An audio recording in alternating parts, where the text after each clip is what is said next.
Imagine yourself trapped in a world where no one wants to talk to you or listen to your words. A world where no one cares for you, where everything seems distant, dark, and strange. Real life is quite a bit different. The children don't separate from their parents in easy, not dramatic ways. A lot of times, the fault can be traced back to poverty. And the animals aren't always the best caretakers, even if they do try. Stories of children growing up on the wild side do not just happen in fiction. Here, we reveal cases of animals teaching real-life kids the bare necessities. And we will take a look at the real-life Mowglis who learn to survive outside civilization.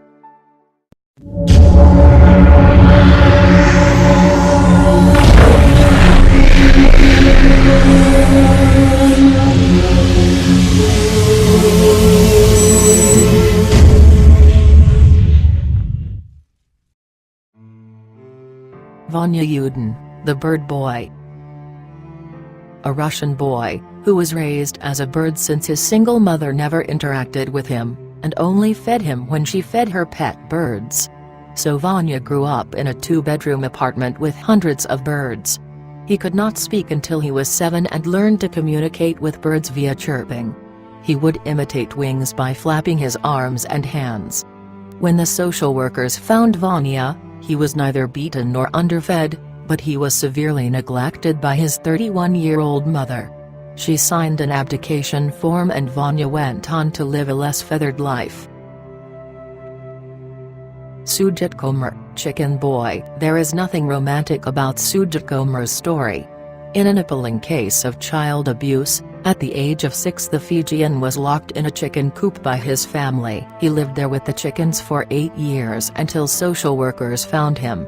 They had nowhere to house him and he ended up living in an old people's home for 20 years, often tied up or tethered to the bed. After he was first found living with the chickens, it was reported that Sujit would mostly hop around like a chicken, back at his food on the ground, perch, and make a noise like the calling of a chicken.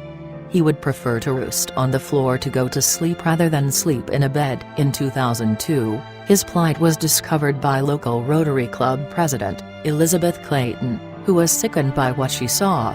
She said, "Sujit tried to bite me when I approached. When he did get fed, he tipped his mushy food onto the floor and pecked at it." Clayton took the boy away and he now lives comfortably under her care at a private orphanage where a team of volunteers and therapists are helping him learn how to walk, talk and eat. Oksana, dog girl stands as pretty convincing argument that nurture overcome nature. She had been living with dogs ever since her alcoholic parents left her outside for the night when she was but 3 years old.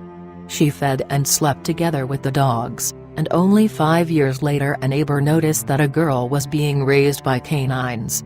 She could not speak, as a child that isn't taught to speak by the age of 5 has basically no chance of mastering human language. She also ran on all fours. Nowadays, she is a 34-year-old who lives at a home for the mentally disabled. She tends to farm animals, yet doesn't spend much time with her pet dog. Experts say that she has the mental capacity of a 6-year-old and can hardly tolerate boredom. When she speaks, her tone is flat and emotionless. Oksana can follow directions well and loves getting attention. And if she is given anything, she hides it, just like a dog would. Natasha, Mowgli girl. This is Natasha Mkhailova, the 5-year-old who walks on all fours, laps up food and drink with her tongue and communicates by barking after being raised by dogs. Natasha, who is only the size of a toddler, is thought to have never left the squalid, unheated 3-room flat she lived in with her dad and grandparents. Rescuers found her dressed in ripped and soiled clothes and surrounded by dogs and cats following a tip-off from concerned neighbors on Monday. Police said, for 5 years the girl was brought up by several dogs and cats and had never been out. Natasha, nicknamed Mowgli after the Jungle Book character raised by animals, is now at a rehabilitation center where specialists are shocked at the way she leaps at humans and plays dog games. They say she is not mentally retarded, just starved of contact with humans, and shuns other children. Center boss Nina Yemilchigova said, "When I went out of the room she jumped at the door and started barking, not just mewing or something, but barking. She laps up food from the plate." Dad Viktor Lozkin, 27, and mom Yana Mikhailova, 25, who has had no contact with Natasha for 2 years, have been arrested on suspicion of neglect. They could face 3 years in jail. The girl raised by monkeys, Marina Chapman, Colombian-born British woman known for her claim to have spent much of her early childhood in the jungle, alone except for a colony of capuchin monkeys. Chapman states that when she was approximately 4 years old, she was taken from her village, and then released for a reason she did not understand. She spent the next several years following capuchin monkeys, until hunters rescued her, by which point she had no human language. According to Chapman, she later was lived on the streets. A neighbor, Maruja, rescued her from her predicament. And Maruja's wife sent Chapman to Bogotá to live with one of her daughters. She had lived in Bradford since about 1983.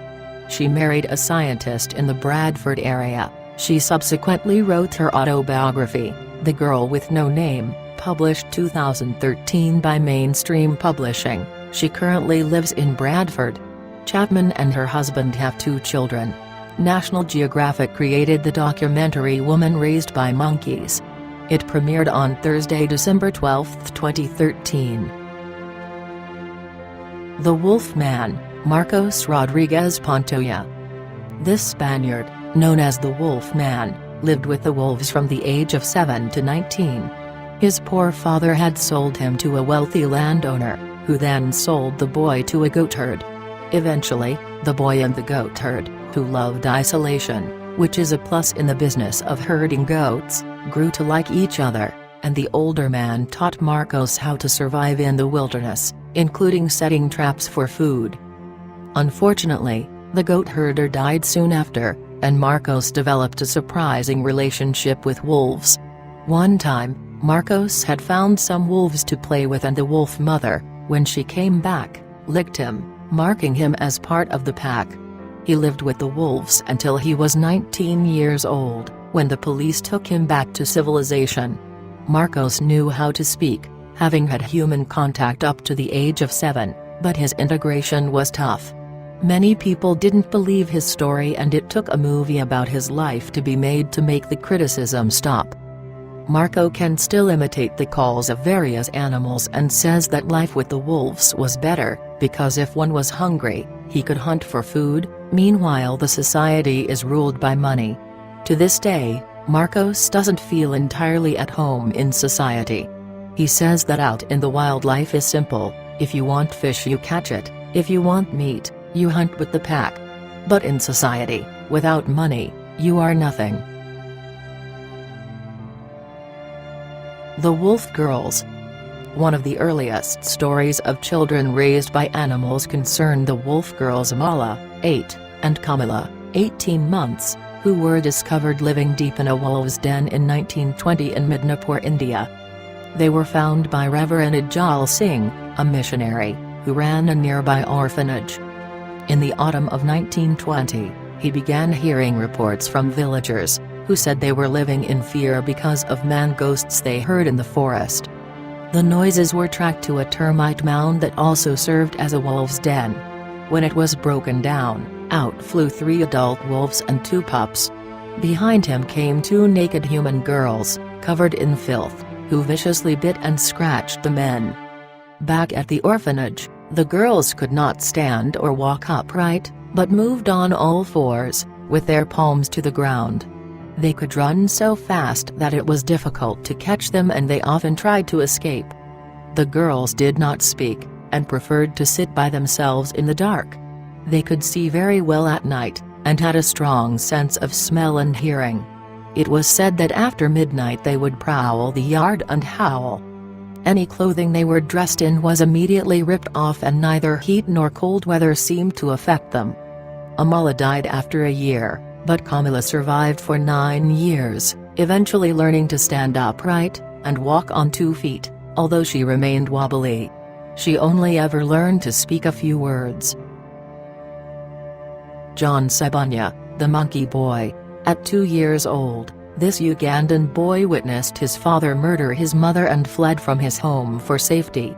He fell in with a family of green vervet monkeys and lived with them for 3 years. They taught him both monkey customs and jungle survival. When people tried to take John back, after he was discovered by a tribe, the monkeys threw sticks and stones to defend the boy. However, life with the monkeys hadn't been good to John. He was malnourished, covered in hair, visibly ill and would defecate worms over half a meter long.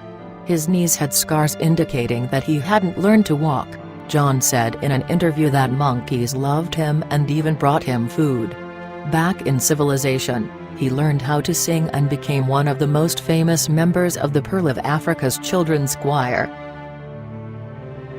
With an ill-prepared mother and an alcoholic father at home, Ivan, who was just 4 years old at the time, ran away and ended up on the cold streets of Moscow like so many other children.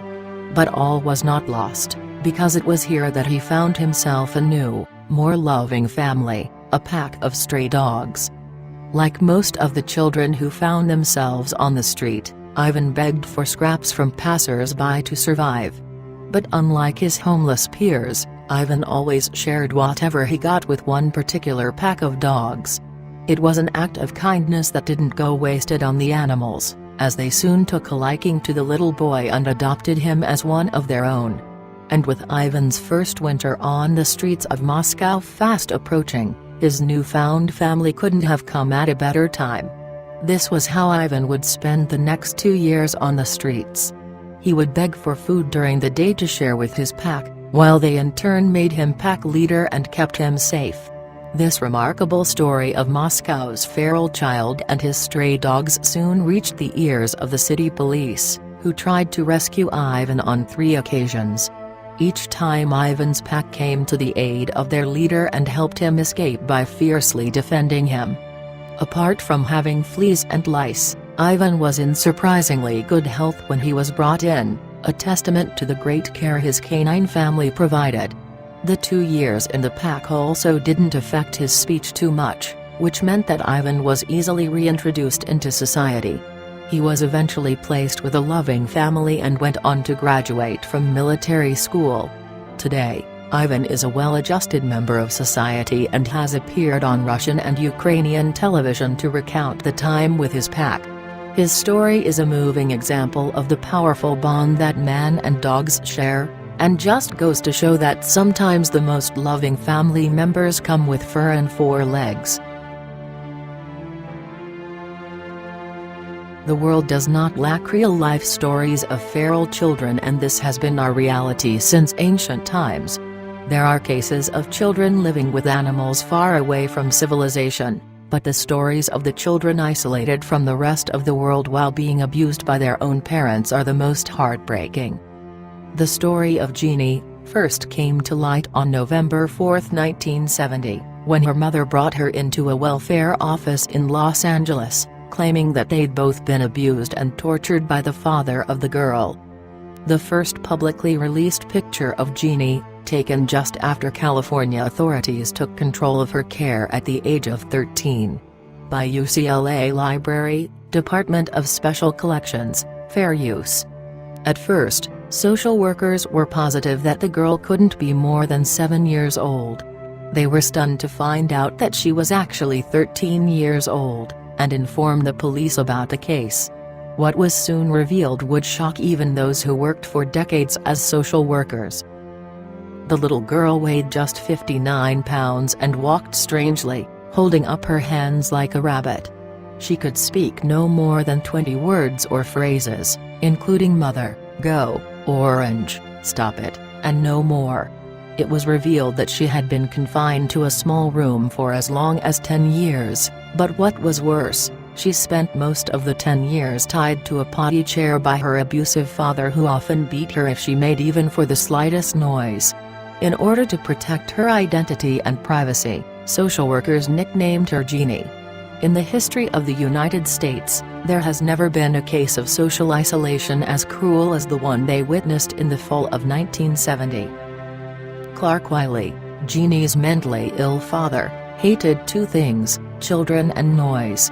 Jeannie was not the first of his children to be abused by him, as two of the Wileys' 4 children had died even before Jeannie was born.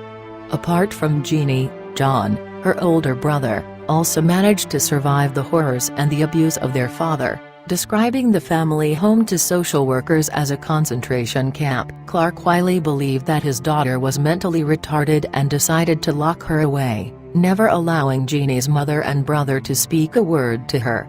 The perpetually hungry child was mostly given baby food, cereal, eggs, and water. Her mother would sometimes sneak out of the bedroom when Jeannie's father was asleep and attempt to give her food, but the girl could hardly chew and swallow. She was finally able to describe her father's cruelty by saying, "Father hit arm. Big wood. Jeannie cry. Not spit. Father. Hit face, spit. Father hit big stick. Father is angry. Father hit Jeannie big stick. Father take piece would hit. Cry. Father make me cry. Father is dead." The research project proved to be too controversial. Jeannie had a series of foster parents, including the head of the research team, and in some cases she again experienced abuse. Nonetheless, perhaps the biggest mistake was sending her at the age of 18 to live with her mother in the home where she spent her nightmarish childhood. As you might guess, this didn't work, and Jeannie eventually was sent back to a foster home. No one knows exactly where is she today, but UpNews.com reported that she has been living in a privately run facility. Thanks for watching. Don't forget, subscribe to our channel. Click the bell button and enjoy latest updates.